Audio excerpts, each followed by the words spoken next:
Welcome everybody, welcome to our fast track incoming Year 12 students. It's really great that you've been able to join us today. I'm Kate, Careers Manager at the college, so I'm hopefully one of the people who you're going to get to know really well while you're with us.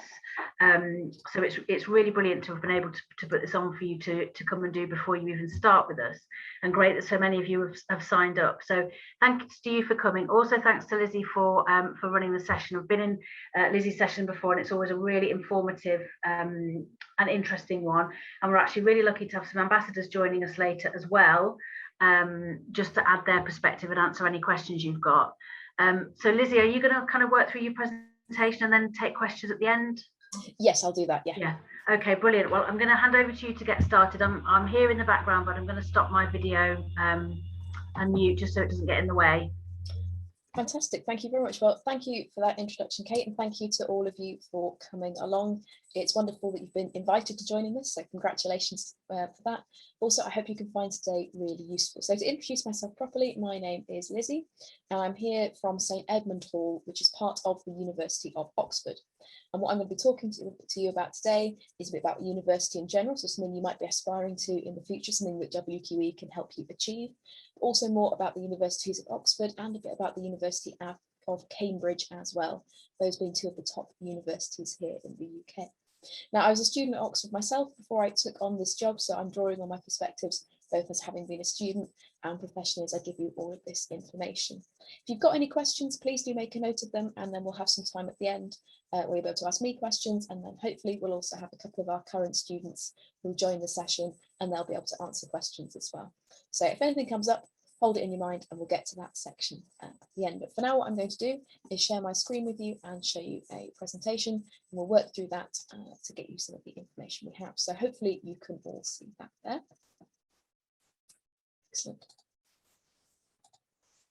So this is a little bit about what we'll cover today. So we're going to touch on what university is and how it works, some of the benefits of going to university and where going to university can lead. We'll look at what courses are available and what it's like to be a student. It's always an interesting thing. So start with, what is university? Well, university is higher education. It's an opportunity to learn skills and information beyond what you get at school. So that could be different subjects, it could be different ideas that you might get to engage with, it could be new skills. It's a really, really interesting opportunity, and it can be what it is that you want it to be. So if you want to be a scientist in the future, you want to learn those important research skills, that's what you can go and do on a science course at university, for example. Now, university is not just about studying, though. It's an opportunity to engage with new people, ideas, cultures, and activities. So to give you an example of that, when I went off to university, I'm from Worcestershire, so over in the West Midlands, not too far away from yourselves. And before I went to university, pretty much everyone I knew was also from Worcestershire. Didn't have that wider social circle. But I got to university and I met people not just from all around the country, but all over the world. And they had different perspectives and experiences to me, and it really, really broadened my horizon. It introduced me to so many new things and really helped me become the person that I am today. So how does university work? What is the structure in which you can experience all of those new things and meet those new people? Well, at university, you typically choose to study 1 or 2 subjects, and then you study those for 3 or 4 years. Now, the exceptions to that would be courses like medicine, dentistry, vet science, and architecture as well, which can take up to 6 years to study. So you've got to be quite committed if that's what you want to do, but it's probably not a surprise. There's a lot to learn if you're going to do a course like medicine. Now, whichever course you choose, there'll be quite some core content, so stuff that you have to do, but there'll also be quite a lot of freedom to choose what you want to study. So if you're thinking that you'd be interested in studying something like history, you could do all medieval history, you could do lots of modern history, you could specialise in gender studies within history, you could specialise in the history of warfare, lots and lots of different options. And like you say, it's not just about that studying, it's not just about that course, there's lots of time for socialising and activities as well. And we'll touch on some of those later on.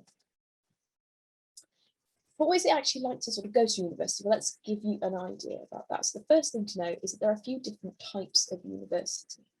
Now, firstly, we have city universities, as you can see on the map there. Now, it's actually a map at the centre of Manchester. And all of those kind of dark blue and light blue sort of boxes and blobs you can see represent different university buildings. So you can see they're quite clustered, but they are mixed in with the city centre. So you could step out of your accommodation or step out of your lecture hall where you've been listening to your tutors, your professors, and you're right in the middle of the city, so you've got the cinemas and the theatres and the pubs and everything right on your doorstep. So that could be quite a lively experience with everything on hand. But you can also have quite a lively experience, and perhaps something that's a little bit more sort of tucked away in a student bubble almost, on a campus university. So these are almost like villages or little towns where they'll have all of the university buildings in one place on one site. And those campuses are often just on the edge of a city, perhaps with countryside around them. Now, I believe that campus there is the University of Lancaster, and there they have a student accommodation, their lecture theatres, all of their labs and that kind of thing, their libraries in one place. But there are also things like banks and shops and cinemas on that same site for the students to use. So you get to know everybody really quickly. It's like a student village. And then thirdly, we have collegiate universities. Now, these are more unusual in the UK, and main examples of these would be Oxford and Cambridge. You can also find them at Durham and York universities in a similar system. Now, collegiate university combines that city feel and that campus setup. So that map there is actually the city centre in Oxford, and all of those light blue shapes that you can see there, all that shading, those are university buildings. So just like in a city university, all of those buildings are integrated with the city centre. So you can step outside of your college and you'll have the bus stops, you'll have the shops, you'll have the cinemas, the restaurants, all in one place. But each college within that setting, so each of those kind of blue squares or blobs that you can see, is almost like a mini campus in that it has its own facilities in its own accommodation all on site. And I'll explain a little bit more about what a college is and how that works in a moment. But in summary, what do universities provide? What do you get inside those blue boxes that we've just had a look at on the map? Well, universities provide accommodation, typically for your first year, but at the universities of Oxford and Cambridge, you can often get accommodation for your entire degree course. Now, they'll also give you some studies facilities as well. So that could be things like libraries, things like labs, things like computer rooms. So whatever it is that you need to do your degree, whatever it is you need to do your projects, to write your essays, etc., will be made available to you by the university. And they'll also give you lots of spaces to socialise. So most universities have something called a student union, which is both a committee of people who will put on events and campaign for students to have better access to things and look after their interests, but it will also be a physical space. So my favourite example of that is the University of Southampton, where they have a huge building that could be a restaurant, a nightclub, or a cinema, depending on what it is that they want to put on and what events they want to have. And that's the place where lots of students will go, they'll meet up, they'll access different events and support, and they'll make friends. As well as things like student unions, you often get things like campus cafes. Some universities will have things like their own bars as well, or even their own restaurants. It's just the same at Oxford and Cambridge. Most colleges have their own spaces too. And they also offer extracurricular activities. So some of those will happen in those social spaces, but universities also have their own sports pitches, so that they'll have lots of sports clubs you can get involved with. There'll be drama spaces, music spaces. So pretty much whatever hobby it is, there will be some provision, and there'll be a student society that you can get involved with. And finally, universities also provide career support, because we've talked about some fantastic things that universities offer and how much fun you can have there, but actually careers are really important. I've just got some drilling outside, so if you give me 1 second, I'm just going to go and shut that door now. Apologies. Apologies for that. We've got DIY doing on that side, and the perks of home working that I'm sure after last year you're all very familiar with. But back to career support. So one of the main reasons for going to university, apart from the opportunities to meet new people and study something you enjoy, is so that once you have that degree, you can access some really, really interesting jobs. Now, a lot of those jobs are competitive. They're not that easy to get. So if you've got a really good career service where you can get support with making your applications or going to interviews, you can also do things like internships. So you can try out different jobs before you actually try and apply for them. So having a university with a good career service can really help you get wherever it is you might want to go. And here are just some of the examples of places you can go if you have a university degree. Now, a lot of jobs do require a degree. Sometimes it's something you have to have. So if you want to be something like a doctor or a teacher, you have to have a degree. And in many cases, a degree can make it a lot easier to get into something. There's lots of different examples there, things like psychiatry, you could be an accountant, you could be a biologist, you could be a designer, an animator, you could design games, loads and loads of different options. So having a degree can open doors to lots of different careers, but also to higher salaries, both generally and within those specific careers. So it can be a really beneficial thing. Now, obviously, in the position that you are now, some of you might have some plans, some of you might think, oh, I'd like to do this sort of thing, some of you might have really clear career goals, but a lot of you probably don't, and that's absolutely fine. I didn't know what I wanted to do pretty much until I was coming towards the end of my time at university. So it's really okay if you haven't got a clue what you want to do. You can still give yourself lots and lots of really great options and choose later on by going to university. So we touched on a few benefits of university when it came to things like careers, but there's a little bit more to it as well. We're going to touch on some of those things. So one of those is independence. Now, at the moment, particularly with COVID, you probably have to always tell someone where you're going if you're going to pop out. You probably get whatever breakfast cereal or whatnot that your parents or carers tell you you've got to have, that kind of thing. You probably don't have a huge amount of independence. But when you go to university, it's like a taste of adult life. So you have lots of support and you have lots of structure around you, but you still have a lot of choice within that.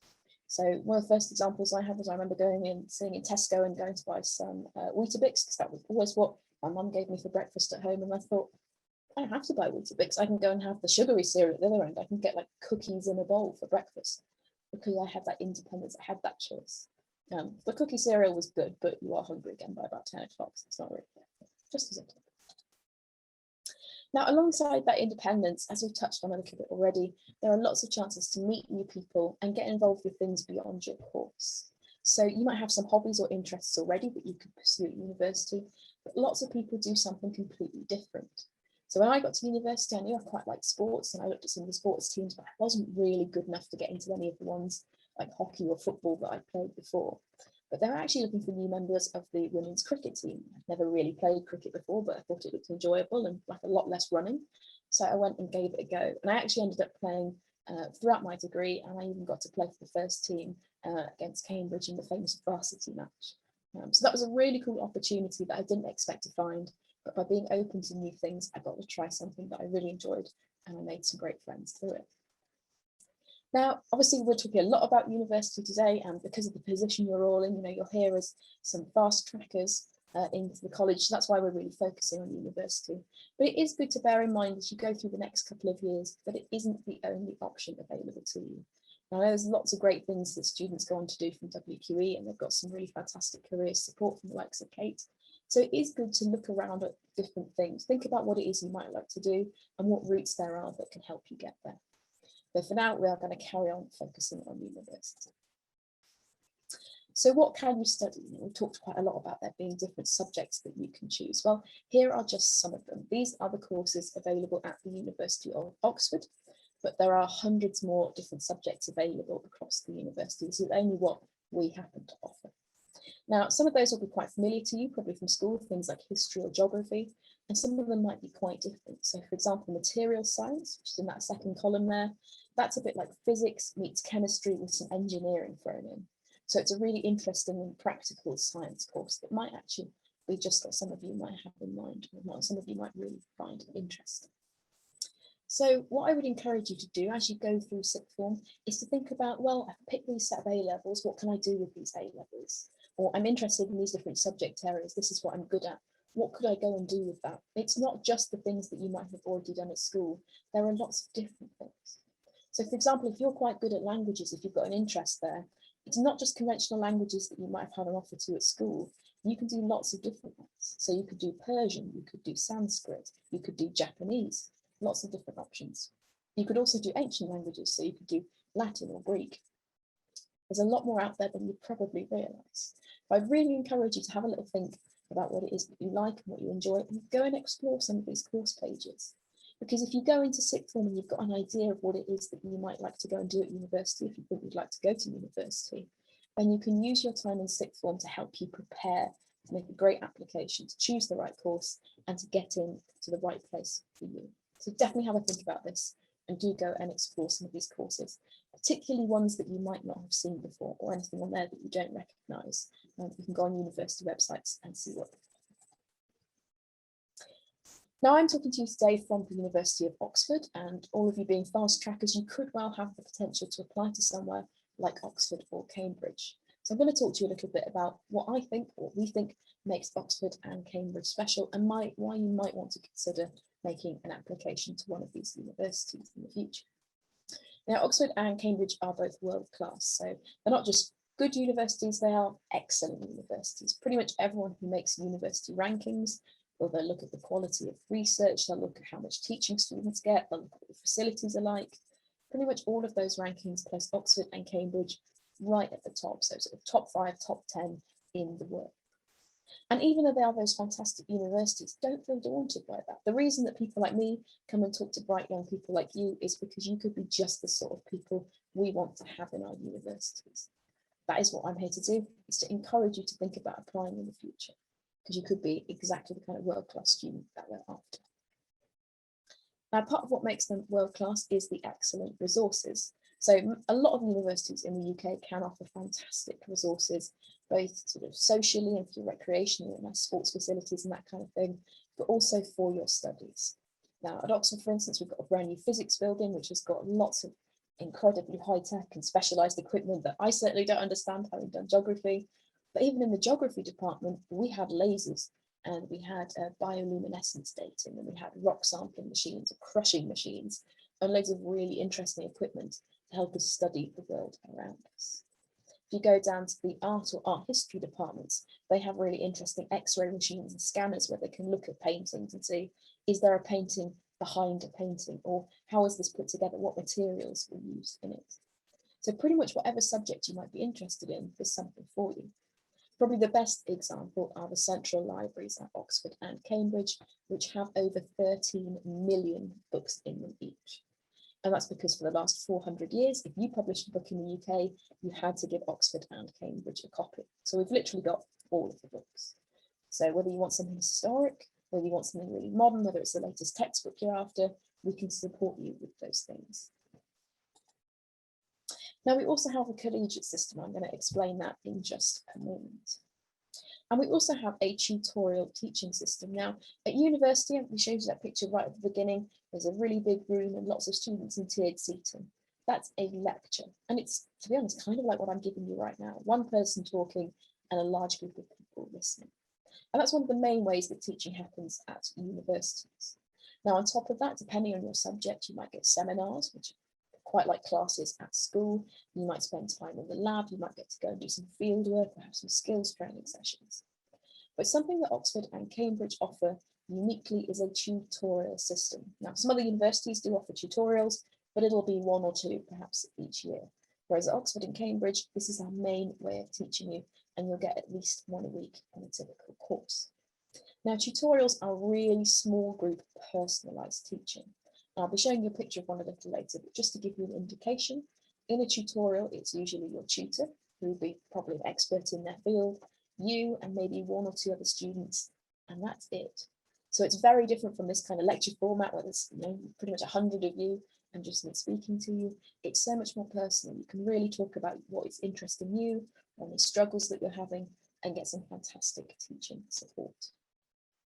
And lastly, Oxford and Cambridge are quite special because of their enhanced employment prospects. So because of the tutorial teaching system we have, because of the very high entry requirements we have, because of the way we teach our students, Oxford and Cambridge students are often really appealing to employers, and we are 2 of the most recruited from universities in the UK. So for many, many career options, not for absolutely everything, but for many, many career options, going to Oxford and Cambridge could really help you achieve your goals. So that collegiate system I just mentioned, well, what actually is that? What does it mean that I'm talking to you from St Edmund Hall, which is part of the University of Oxford? Well, wherever you might go in the UK in the future, you'd be a member of that university, whether it was Leicester or Brighton or Cambridge. But then at Oxford and at Cambridge, you're also a member of a college, which is a separate part of the university. One of the best ways I can think of to describe it is kind of like Hogwarts houses. So depending on which house you're in, that determines sort of where you eat and where you sleep and where many of your friends are likely to be. But you still go along to the same talks, same sort of classes, and sit the same exams. And it's just like that at Oxford and Cambridge. Your college is your main base, but you go to the same department as everybody else studying your course, get the same teaching, and do the same exam. So hopefully that makes sense. If you've got any questions about the college system, please do ask when we get to that Q&A section. Now, there's over 30 colleges in Oxford, and there's that map again that we looked at earlier. And just to reiterate, you'd study the same subject in the same department regardless of your college. The college is mostly just about where you tend to live, where you have most of your social spaces, that kind of thing. So college life, and please again, do ask our ambassadors about this when they join us later on. It's typically where you live, where you eat. So that's the dining hall we have at St Edmund Hall. We've got a chef who used to work in a hotel in London with a Michelin star. So the food is very, very good. And you can get your breakfast, lunch and dinner in there and sit with your mates and have your meals. And you don't have to do the washing up. It's a really good deal. Now, it's also where you sleep. So you typically get your own room. Now, remember, we talked about what universities can offer you. And one of those things is accommodation. And in most universities in the first year, you get your own room, probably in a flat, which would be in a block of flats, each one occupied by students. That's the usual kind of setup. At Oxford and Cambridge, it's a little bit different. We have our college sites. So if you remember the map that we looked at, the map we looked at here, each of those blue sort of squares or shapes is a college site. And on those sites, colleges will have their accommodation, and that's where they'll house their students. And you get your own room. So I know there's 3 people in that top picture. They're just there having a chat. You do get your own room, which you can decorate and make your own space and do your work and whatnot in there. Now, colleges are also social hubs. So at St Edmund's Hall there, we have a college bar, and we also have a college common room where we've got a great big TV, we've got a drinks machine, newspapers and board games. So there's lots of spaces to relax and meet people. And you'll also get opportunities at university, should you go, to join sports teams, to join other clubs and societies. And we mentioned a few examples of those earlier. On the slide there, we've got our creative writing society and our basketball team. So just a little indicator of some of the variety that you could find. And it's where we have those tutorials as well. And that's that small group teaching that we touched on earlier. Those can happen in university departments, and they can happen in your college as well. Now, there's a picture of a tutorial. So I told you it can just be a tutor and 2 students, and that really is the case. And it's specific to your work and an in-depth exchange of ideas. Now, for some of you, that might sound fantastic. For some of you, that might sound a little bit daunting. But I would really encourage you not to be frightened about that and to see it as a real opportunity. Because if there's only a couple of you, you get lots of attention from your expert tutor. So if there's something you're struggling with, you can really get lots of help with that and make sure you really understand it and you have really well developed skills in whatever subject area you're looking at. Now, it's not all work and no play. We mentioned a few student societies a moment ago, but here's a wider selection of what's available across the University of Oxford. So the societies for different identity groups and ethnicities or ethnic origins, the societies for different religions, there's things to do with politics, there's performing arts and drama, there's music, there's lots of sports available, there's things to do with technology, like there's a robotics club, or you can just kick back and relax and do something like the art club or the Lego society. So pretty much whatever it is that you might want to do, there should be opportunities to do that. And if not, you can actually found your own society. So a very good friend of mine a few years ago, she used to play the ukulele and she wanted to play it when she got to university, but there wasn't a ukulele club. So she actually started it. And by the time she left 3 years later, they had over 100 members and a ukulele choir, and they actually used to go and do concerts and get paid to do that around the city. So it was really successful. 8 minutes got to there. Now, there's also a lot of financial support available. So you've heard so much there about what's available to you. And I know it's a lot of information. Apologies for rattling through it quite quickly. But we've talked about all the different courses and the teaching and the facilities. And obviously that does cost money. University does cost money. But it's not an upfront payment. And we're going to cover here exactly what it is so that you understand that you really can afford to go to university if you want to. So there are tuition fees to go to university. That's the cost of attending and studying your course. And at the moment, those fees are up to £9,250 per year. That could change in the future. But the really important thing is that A, you do not have to pay those up front. So you don't have to come up with that money before you can start university. And secondly, even though it's called a tuition fee loan, it doesn't work like an ordinary loan. The way it works is that once you've, the government pays that tuition fee straight to the university on your behalf. And then once you've graduated, once you've got a job and you're earning money, then you start to pay it back. And you actually only pay anything back once you earn more than £25,000 a year at the moment. So if you earn less than £25,000 a year, you've got your university degree, but you don't have to pay anything for it. If you earn more than that, so if you go off and let's say be a lawyer in London and you're earning loads of money, well, you'll pay back more because you can afford to pay back more. So it's actually a little bit more like a tax system.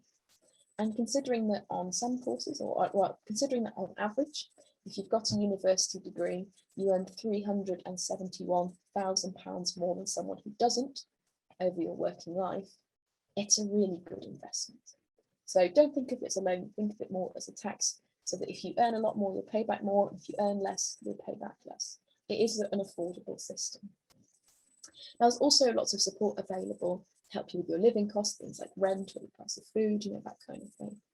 And that depends on what the people you live with earn. So if you live with people who don't earn so much, so if that's your family or your carers don't earn so much, then the government and the university can give you quite a lot of support to help you meet your needs.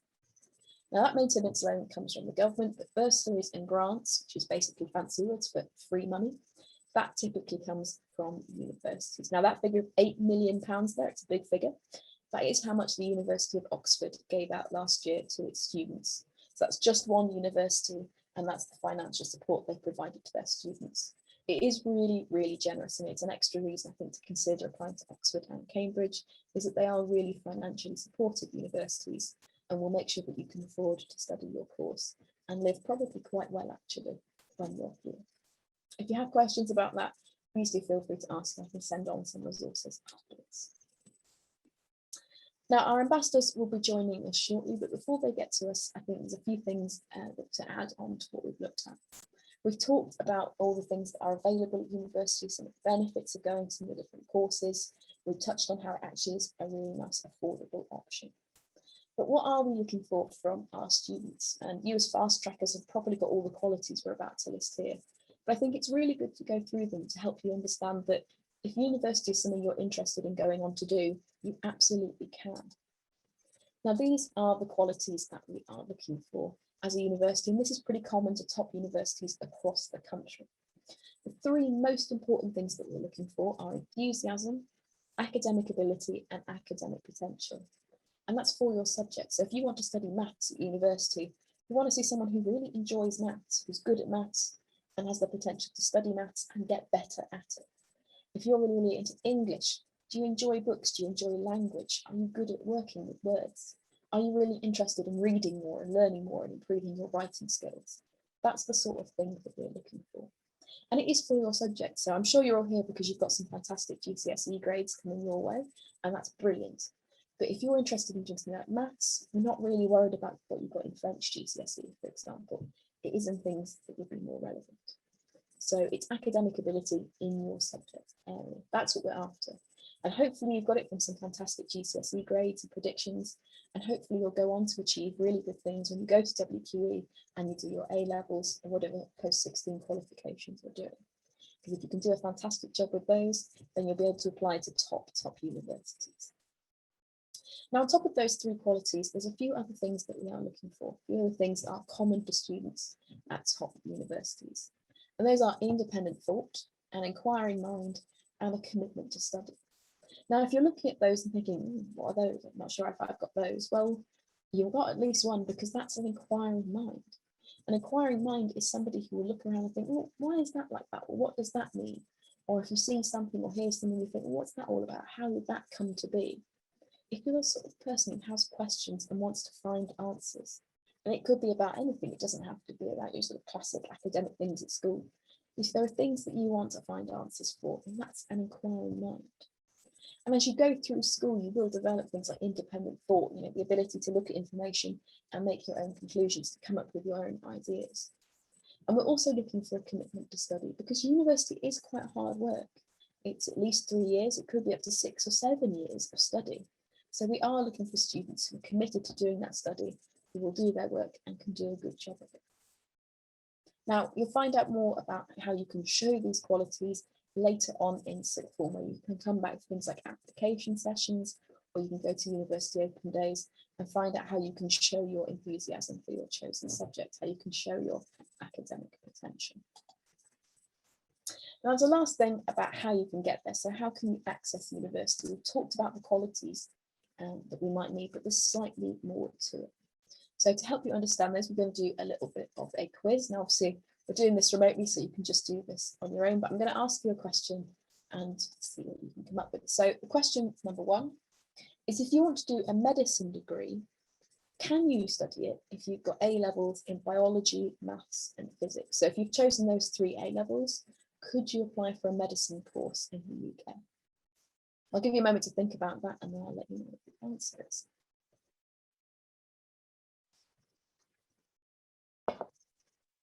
So you might look at those subjects and think, well, if you're doing medicine, you've probably got to know about the body and perhaps be good at science. So those are probably good A levels, right? Well, actually, the answer is no, because what you have to do medicine in the UK is chemistry. Now, all of those 3 other A levels are really useful, but chemistry is the one that is absolutely essential. Something important to be aware of. Now, how about for law? If you were doing English literature, maths and French, could you apply for a law degree? Well, in that case, the answer is yes, you can. You don't need law A level to go and study law at university. Absolutely not. In fact, any of those subjects are pretty good preparation for law. Some deal with writing, some deal with logical thinking, some deal with learning terminology and new ideas. So any of those could be good preparation to train to think like a lawyer and to understand the law. And the last one, what about economics? Could you study an economics degree if you were doing A levels in economics, geography and history? I'll give you a moment to think about that.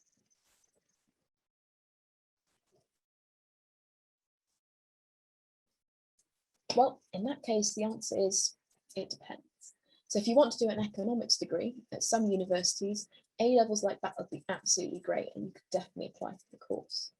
But at some universities, they actually require you to have maths. Now, Oxford and Cambridge are 2 universities where if you want to study economics or economics and management, you would need to have a maths A level because there's a lot of working with numbers in those degrees. There's lots of looking at graphs, there's quite a lot of formulas, that kind of thing.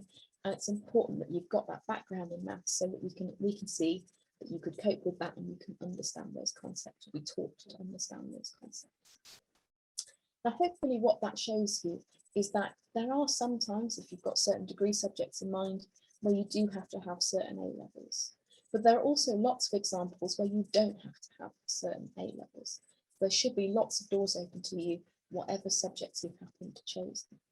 Now, if you're not too sure, there's a great website called Informed Choices, which is put together by the Russell Group of universities. So there's lots of the top universities in the UK put together a website called Informed Choices, where you can go and look at different courses and see what A levels are essential or are recommended for your course. I'd really recommend checking that out if you've got particular university subjects in mind as you make those decisions in 6th form. Now, just to go over this again before our student ambassadors join us, just to make it really nice and clear for you. If you're interested in doing something like a science course at university, then doing science A levels is the best way to get there. If you're interested in arts and humanities, the same applies. There are also lots of other subjects that can be really useful because they can show that you've got good thinking skills and good study skills and can give you a nice broad set of interests. So there are lots of A levels available, and some of you might have picked A levels that aren't on this slide.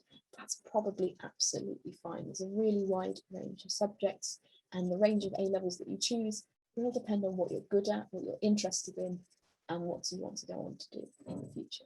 If you're not too sure about what you can do with your A level combinations, have a look on some university websites, look at the courses they advertise, see what the entry requirements are, and you'll probably be surprised by just how many courses you could apply to do. Now, before our ambassadors arrive, I'm going to leave you with this last slide here, because hopefully after what you've heard today, and I appreciate that was a lot of information, but hopefully after what you've heard today, you're at least interested in the idea of applying to university. Hopefully you're quite excited about the idea of potentially applying to university in the future. And you might want to know what you could do to help broaden your mind, to help discover some of those new courses, to even help prepare you to do so in the future if you're being really organised. Well, the answer is loads of different things.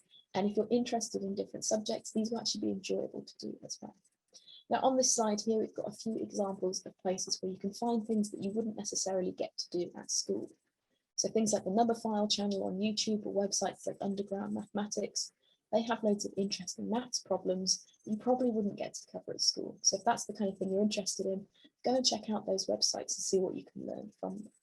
If you're interested in science, look at things like the New Scientist magazine or Nature magazine. You can also look at things like National Geographic, which is free online. There are lots of good documentaries on things like iPlayer, things like YouTube, TED Talks, lots and lots of really good places where you can find out more about different subjects, about different topics and issues in the world. And you're all fast trackers, you've all got the ability to engage with these sites, to find some really interesting things and really develop your mind and your understanding of different subject areas. And ultimately, if and when you do come to make a university application, one of the things that you can write about is activities like these. These are ways of showing that you've got that enthusiasm for a subject, that you've got that academic ability and potential. So really do get stuck into these things, especially if we're all stuck indoors even longer over the summer. If things aren't open because of COVID, then this could be a really fun time to do some intellectual stuff, to engage with some new material and new topics. Fantastic, so that is the end of our rather whistle-stop presentation. So if you've got any questions that you perhaps came in with, or if you've got any questions that arose from that presentation, please do feel free to pop them in the chat, so you can put them in the Q&A box and we should be able to ask these. But there's a question in there already, which is, could you recap the types of university again, please? So while any of you who have questions are thinking of those or popping them in the Q&A box, but I'll just flick back to my university slide. Forgive all the flicking because I've got quite a long way to go. And I'll go back to the types of university slide and answer that question. Apologies for the flicking, I know it's a bit mind-bendy to watch. So the different types of universities, here is a recap for the person who asked that question. Please do put other questions in the Q&A. It's great to see that it looks like there are some coming along already. So to recap, there are 3 types of university. The first of those are city universities. So there, the university is located in a particular city, in this instance, the University of Manchester, and the buildings are likely to be clustered around a part of the city, perhaps the city centre. So there with Manchester, those university buildings that you can see highlighted there, which will include things like lecture theatres, labs or libraries, are really close to the general amenities of the city, like the shops and the restaurants, the big train stations, that kind of thing. So it can be a very lively place. You know, if you quite like to be able to come up with your lecture theatre and have everything on your doorstep, a city university could really suit you. Now, in a campus university, the facilities tend to be exclusively for students and are all clustered together. So you can see that university map there. On that, there'll be the accommodation, there'll be facilities like banks and shops, there'll be those student unions that we mentioned earlier, as well as things like libraries and labs. And that might be like a village setting almost set out in one place. So if you're after something a little bit quieter, but still offers some great opportunities, a campus could be for you. And then finally, we have collegiate universities, which kind of combine that city and campus feel. So that's a map of the centre of Oxford. And on that map is the high street, it's most of our shops. The train station is just off the corner of the map, but there's lots of those facilities.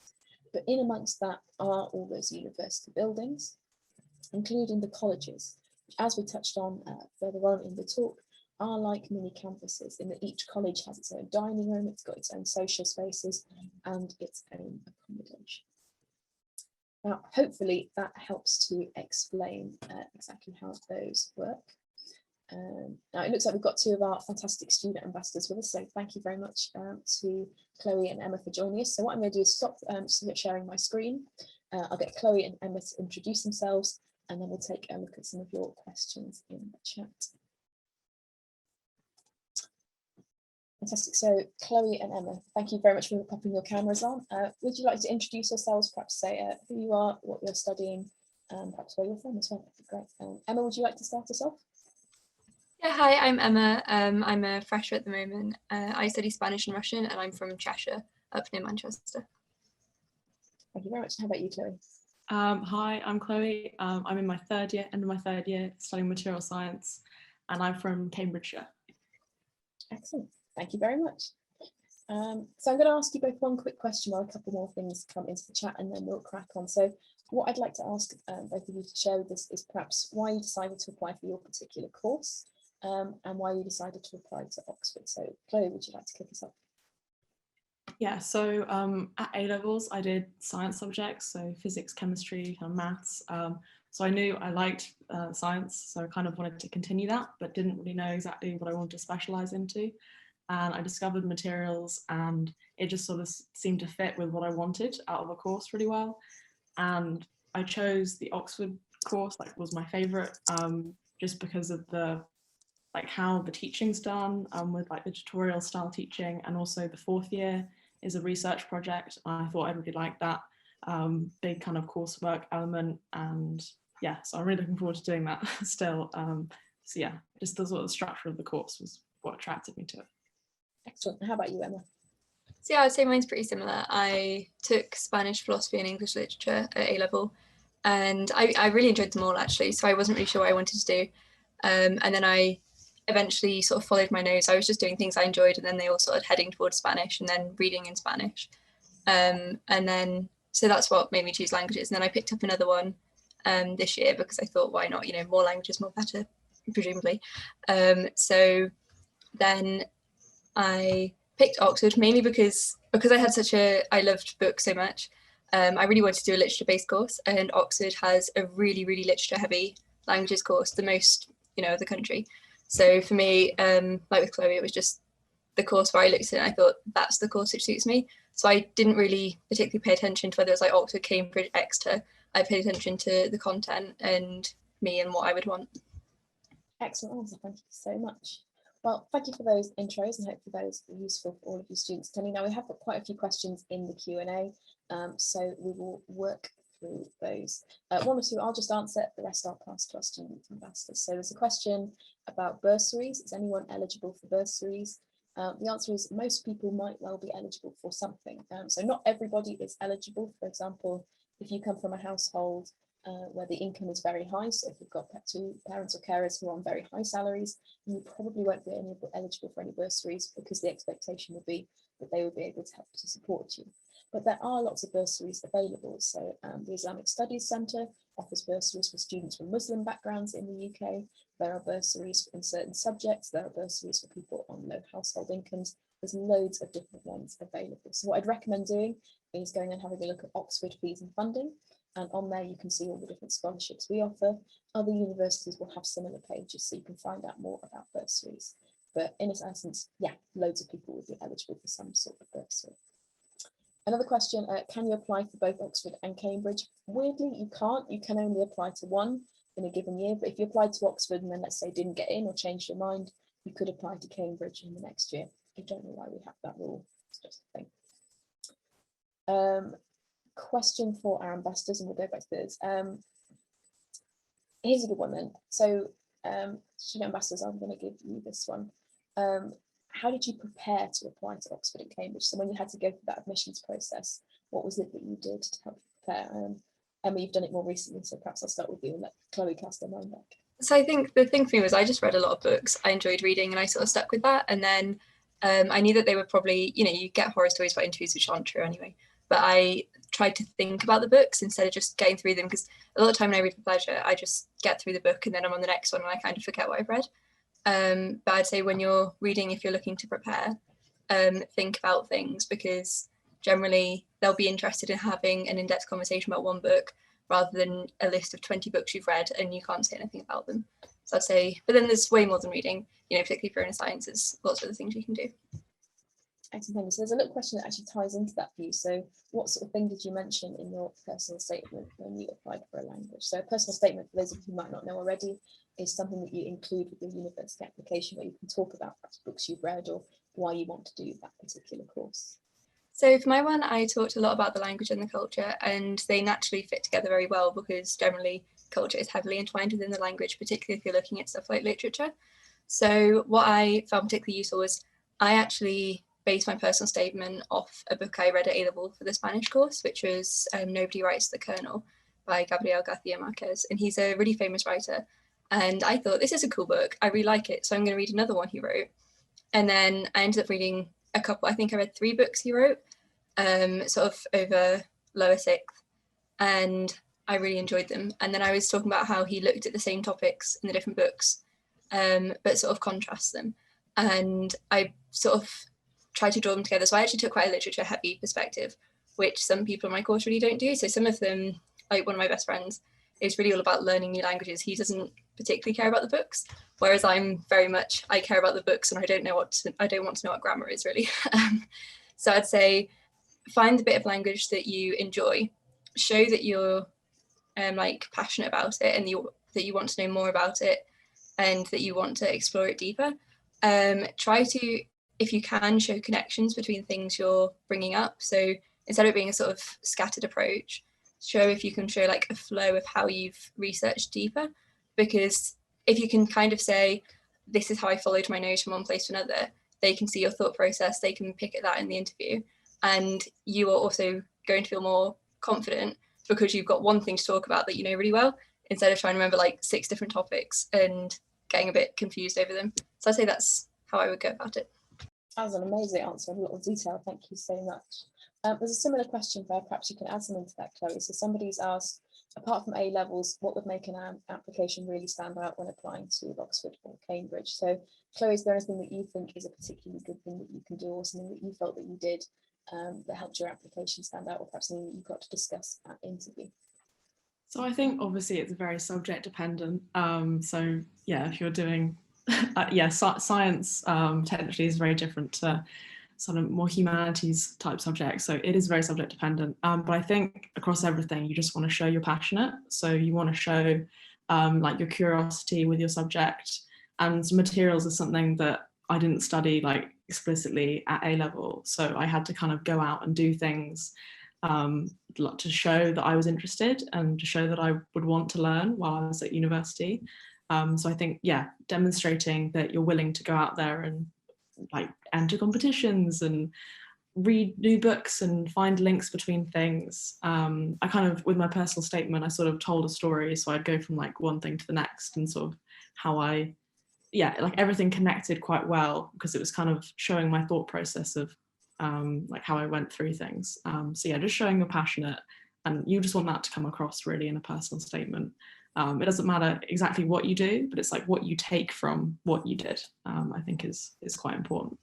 Yeah. That's a fantastic answer, thank you. And hopefully it ties into one of the other questions we had, asking about if there are things we can recommend that you can do in your free time. So both Emma and Chloe there have mentioned different things you can do, sort of reading or listening to podcasts, finding your interests and really engaging with those. That is exactly what we would recommend that you do at this stage. There's a couple of quick admissions questions, so I'll just go through those and then we'll put a few more to our ambassadors. So one question is, what's the admission rate at Oxford and at Cambridge? On average, it's about 20-25%. So about 20 to 25% of people who apply get in. Now that might not sound very high, but don't be disheartened. Someone's got to get in, and it could well be fantastic people like you. Also, the rates are pretty high at most universities in the UK, but when you apply, you get to pick 5 different places. So even if you don't get into one, you'll probably get into at least one of your others. You might well even get into all 5. So the admission rate is not that high, but it's definitely high enough, and you absolutely should have to go and apply. Another quick one, do you think to apply for medicine, chemistry, biology, and psychology is a good combination? I think that sounds like a fantastic combination. You've got your chemistry, which is important, and with biology and psychology, you've got some sciences that definitely relate to medicine, things like mental health and neurology and that kind of side of medicine as well. So it sounds like a great combination. Hope you enjoy it. Another good question, which was sort of similar to that, and a quick specific one that I'll answer, is which university, Oxford or Cambridge, would be best to get into for a neuroscience career? Fantastic thing to be interested in. I'm quite impressed that as you come towards the end of year 11, you're already aiming for a neuroscience career. That's fantastic. Now, Oxford and Cambridge for neuroscience are both ranked in the top 3 in the country alongside UCL. So attending either one would give you a fantastic opportunity to get into a research-based career. What I'd recommend doing is looking at what the different universities offer. Do they have specialisms? So for example, I know at Oxford, there's a fantastic sleep studies centre. So if you're really interested in why people sleep, how we can help people sleep better, then that could be something that it would be easiest to pursue at Oxford. But to be honest, if you want a research career, you're probably going to end up, well, you will end up doing more than one degree. So you could study one degree in one place and then go and study somewhere else. It wouldn't just be Oxford or Cambridge. So you could definitely pursue different options. Now, another question, I'll put this to our ambassadors, which is, do specific colleges offer certain courses, or some more science and maths based? Now, I sure know everybody offers a bit of everything, but perhaps ambassadors, you could talk a bit about why you chose to do your particular course. Hopefully you both apply to St Edmund Hall, but otherwise at whichever college you applied to. So how did you choose your college and what's it been like being here? I can go first. I actually didn't apply to Teddy Hall, but when I went and did my interviews, I regretted that decision. So with material science, you have like automatically, you just have 2 interviews, one at the college you applied to, and then one at the other, like just another college. And there aren't that many colleges that do material science. There's about 7. So I didn't have that many to choose from anyway. But yeah, so I did my interviews. I just got along so much better with the tutors, and just the whole vibe with everyone, like welcoming you in college, and everyone was sat in the common room just chatting, and it was just so much more friendly. And I was like, if I do get in, I really, really hope I get into Teddy rather than where I applied, just because of like how it felt when I was there.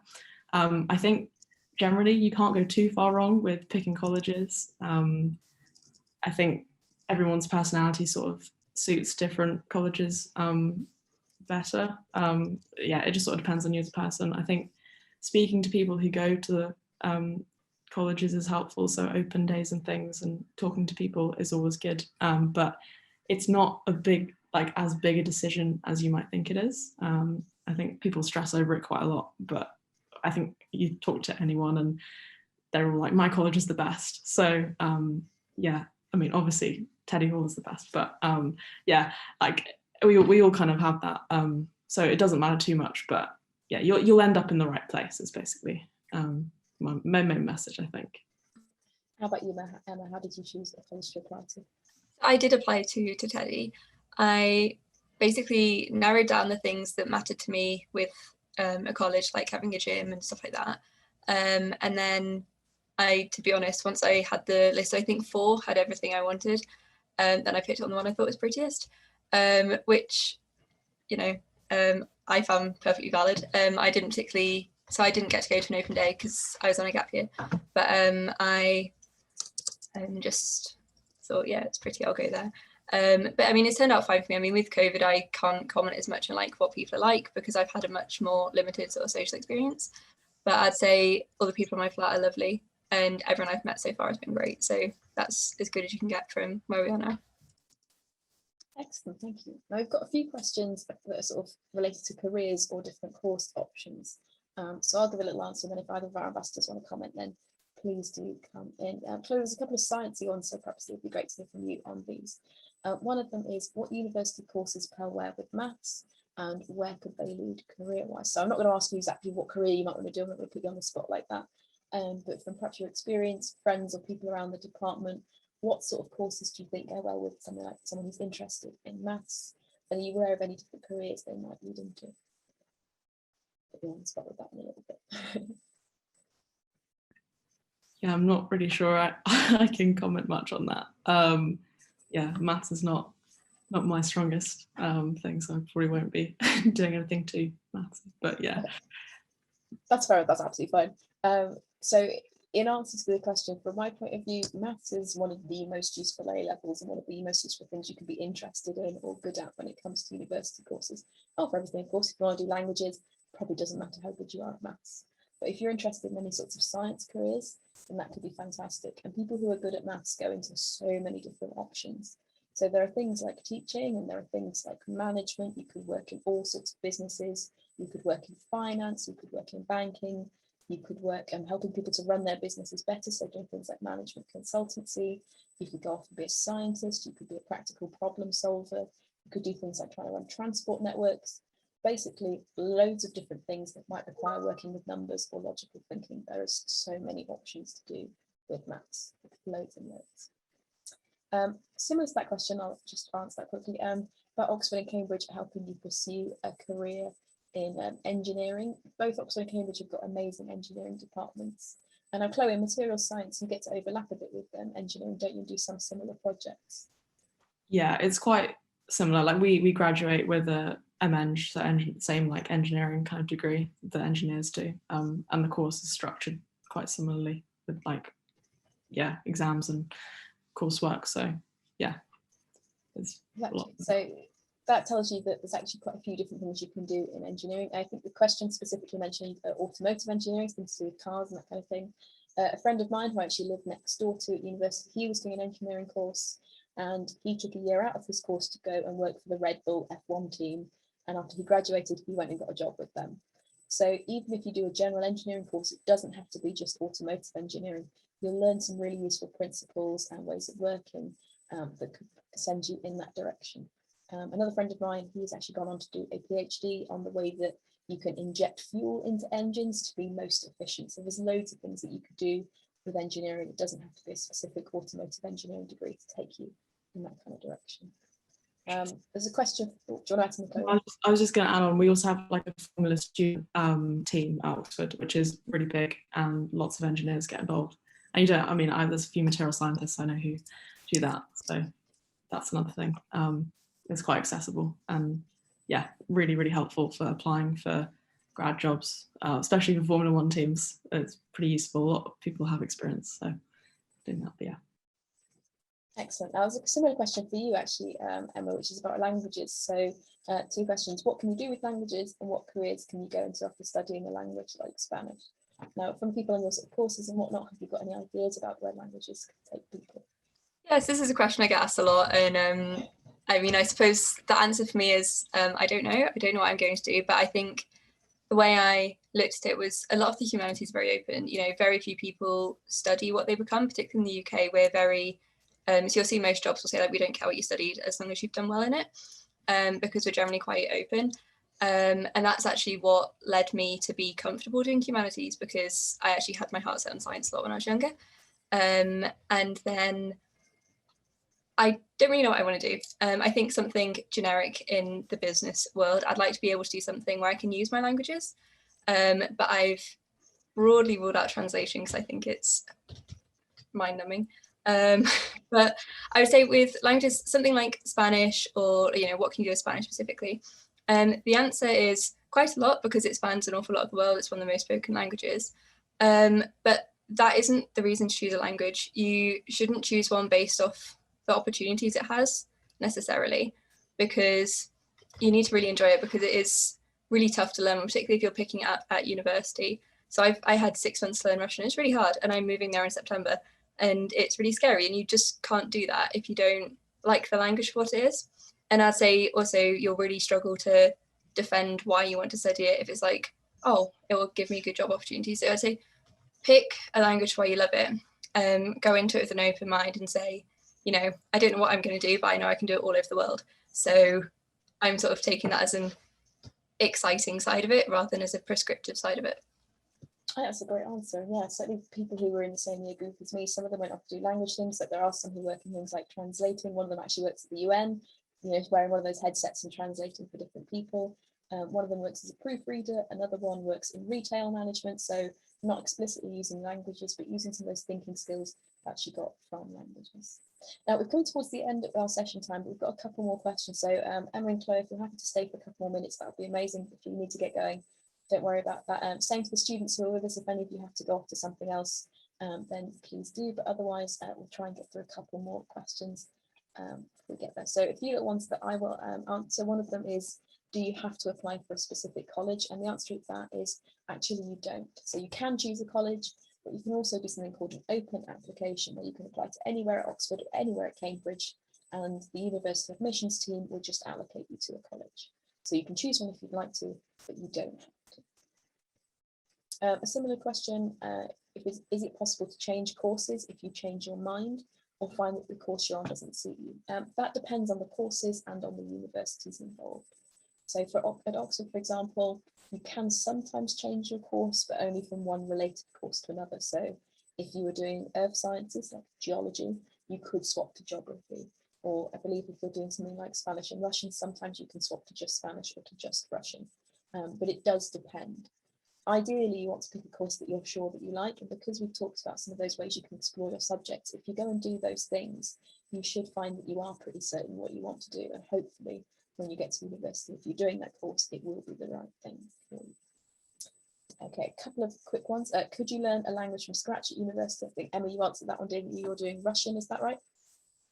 Yeah, Emma's doing Russian, so presumably something you didn't do at school. Yeah, I didn't do that at school, but it's very difficult to pick up. Most universities require you to have at least one language at A level. I believe Leeds is sort of trialing a new thing where if you have a GCSE that's strong, they'll let you pick up 2 new ones at university, but that's generally a 5-year course to make up for that. So to get the biggest selection of universities, you should do one at A level if you're interested in languages. Excellent. Great to see so many questions about languages as well. So obviously great to have you on here, Emma. So another quick one for you. Can you do a language alongside a different subject like biology at university? So I saw this question pop up and I had a quick Google, and you can do it at Manchester, but I think that's the only place you can do it. Generally, modern languages, if you're looking at sort of more sciencey things, maths and modern languages is surprisingly common. So I think that's another thing to look at. But if you are interested in modern language and you are also interested in science and you don't find that compatible when you apply to university, I would suggest taking one at A level because it's generally looked upon really well, particularly if you're able to take 4. Though not everyone can, and that's something to sort of consider for yourself. And then once you get to university, a lot of universities have language centres, which are really, really amazing. And what you can probably do is then carry on with it because they'll go above the A-level curriculum. And then you can also take advantage of a lot of the libraries and stuff, because by the time you get to A-level, you're really an independent language user. So I wouldn't say a degree is necessary to maintain your language ability if you do want to do that alongside of science. Excellent, thank you very much. Right, we've got a few last questions, so we'll cover those and then I think we will wrap up.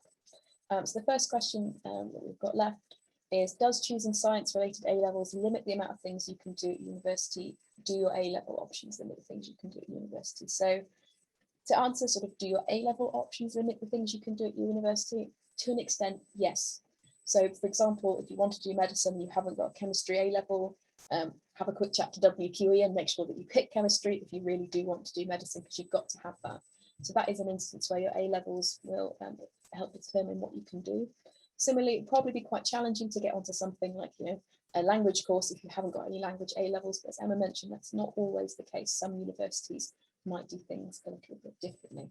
So A-levels can sort of determine what you're most likely to get in for, but as a general rule, I'd actually say it's more like they open doors rather than limit your choices.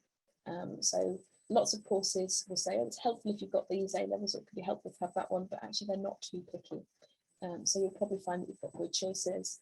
And science A-levels obviously give you lots of sciences, but you can get onto some things like social science courses. So you could do psychology, you can even do law with science A-levels. There are lots of different options out there for you. Next question, for architecture, what subject options are best to be chosen to study at university?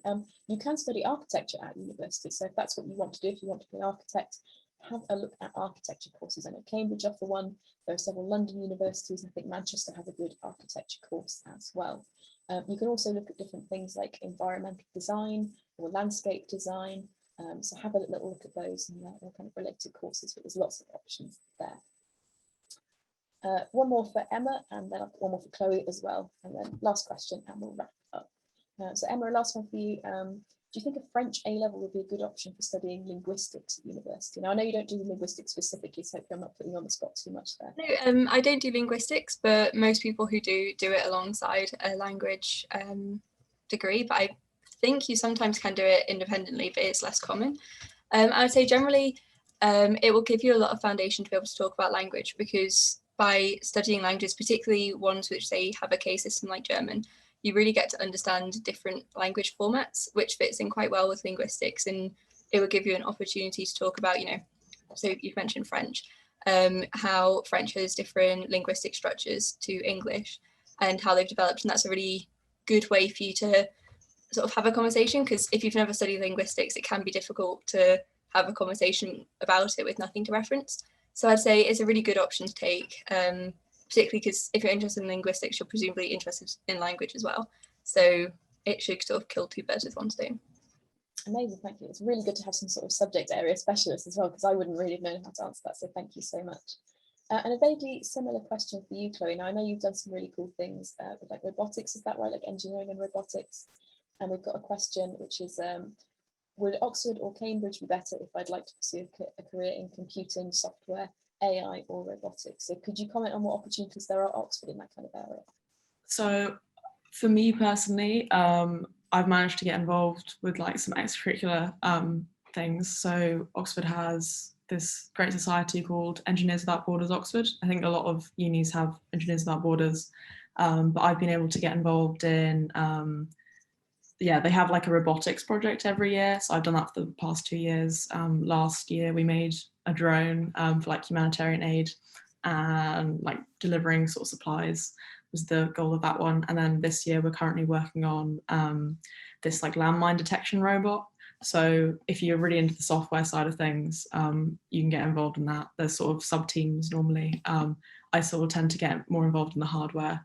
But yeah, software side of things, all the navigation for it, and yeah, sort of sensing things is all worked out. So yeah, each year is something new. So there's also robotics society, and there's lots of different clubs. So that like probably whatever uni you want to go, you can have a look at all the different societies and things you're interested in that respect. But yeah, beyond the course that you want to study, if it's probably like computer science or something like that, definitely have a look at what modules each university you're interested in like actually do. So like in first year, what are you actually studying, and is that something that might help you in your career?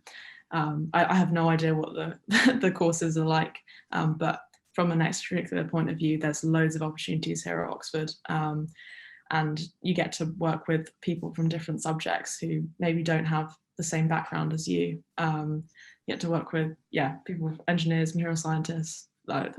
People will do some crazy things and be like, I still want to get involved. So that's really nice to collaborate with people who have different skills. Awesome, thank you very much. I think to add to that, Oxford and Cambridge, because of their reputations, because of the amazing facilities, amazing people they have working there, and all these opportunities like Chloe just mentioned, they would both be fantastic places to get into a career in something like computing or software. If there are specific areas you've got in mind, have a look at those courses, have a look at what they say their alumni go on to study. So if people have done that course, what sort of things do they go on to do? But to be honest, Oxford or Cambridge should be an amazing place. So I've got one last question and then we will wrap up. So it's a specific question, but I've got a general answer that should hopefully apply to everybody. So the question is about getting in contact with somebody in neuroscience to look at the wider field and to find out more about it. Now, this actually goes for everybody. If you'd like to find out more about different university courses, you know, we've all recommended the different things that you can look at. One of the main things that you can do that's coming up is one of our virtual open days. Now, they're aimed mostly at people who are already in year 12, who might be considering applying, but you can absolutely go along as well. So if you've got particular interests, different courses, different careers, you can join in with those virtual open days. You can just log in on your computer for half an hour, for the whole day, whatever it is that you might be interested in. So if you're interested in like neuroscience, the person who answered that question, if you log in and join it, you can go and talk to our experimental psychology department and also our medicine department, where they have different things about neurology. Please get a neuroscience, please go and have a look at those. Also our biochemistry course, I think, and biomedical sciences have neuroscience options too. So feel free to go and have a look at that open day. Otherwise, please go and look on our website. If there are specific questions that you've got that perhaps we haven't been able to answer today or that we haven't come up with yet, go and take a look on that website, go and talk to the different university departments. They've all got emails that you can contact. So if you've got questions like about neuroscience, go and check out those departments and feel free to ask questions and consider coming along to that open day. You'd be very, very welcome. Thank you so much for another brilliant session. You never disappoint, you guys. And Chloe and Emma, thank you for coming along as well. That was brilliant. Yeah, thank you. It was great. Really informative, really useful. So thank you. And thank you, Fast Trackers, for coming along. Really looking forward to seeing you in September when you start with us, and we'll do more of this kind of thing. So yeah, thank you very much. Excellent. And let's go off and enjoy the sun. Absolutely. Thank you very much for coming. Thank you for listening. And thank you again to Emma and Chloe. Have a nice evening, everybody. Cheers. You too. Good night. Bye. Bye. Bye.